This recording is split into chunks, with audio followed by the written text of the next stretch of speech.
Paste करतो आपल्याला एक 3 फुटाचं अंतर सोडायचं आणि असं मार्किंग करायचं. वरचं मार्किंग आलं आहे ते मार्किंग खाली आलं. मार्किंग यासाठी केलं आहे की या गोलाच्या आतमध्ये 3 रंग टाकायचे. पहिला रंग त्या मार्किंगवर टाकला. दुसरा रंग टाकताना आधीच्या रंगांमध्ये थोडंसं त्याला मिक्स करून टाकलं. तिसरा रंग हा मध्ये पूर्ण भरून टाकला.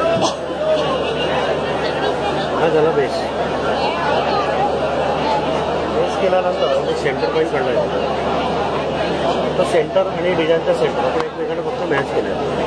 आता जाळीवरती पांढरा, पिवळा आणि पोपटी हे रंग फिक्स आहेत. डिझाईन कोणताही असलं तरी लाईट कलर असल्यामुळे हे बेसला वापरायचे नाही. सुरुवातीला हिरवा रंग मी बाहेर फिरवला. त्याच्याखाली पिवळा रंग आधीच्या रंगांमध्ये थोडंसं ओव्हरलॅप करून फिरवलं. तसंच पांढरा पण पिवळ्यामध्ये ओव्हरलॅप करून फिरवलं. आता शेवटी पिवळा रंग पांढऱ्यात मिक्स करायचा आणि डिझाईन हळूहळू हे पूर्ण करायचं. ठीक आहे. आता जे रंग आपण खाली टाकले होते ना त्या रंगांवरती हे सगळं डिझाईन हे तयार.